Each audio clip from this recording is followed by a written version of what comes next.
So இந்த மாதிரி form ஆகிற ஒரு மிகப்பெரிய ஸ்விங் இருக்குது பார்த்தீங்களா, அது எல்லாமே நம்ம எதுவாக கன்சிடர் பண்ணுவோம் அப்படின்னா எக்ஸ்டர்னல் ஹை.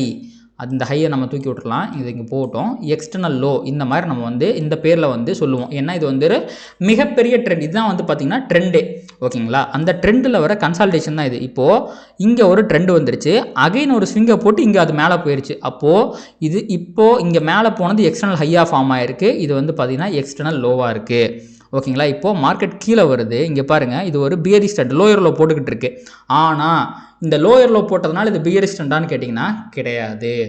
இங்கே தான் வந்து பார்த்திங்க அப்படின்னா எக்ஸ்டர்னல் ஸ்ட்ரக்சர் அண்ட் இன்டர்னல் ஸ்ட்ரக்சர்னு வந்து நம்ம ரெண்டு முக்கியமான விஷயத்தை கன்சிடர் பண்ணணும். அப்போது இந்த எக்ஸ்டர்னல் லோக்கும் எக்ஸ்டர்னல் ஹைக்கும் இருக்க மிகப்பெரிய ட்ரெண்டை வந்து நம்ம எக்ஸ்டர்னல் ஸ்ட்ரக்சர் அப்படின்னு சொல்லுவோம்.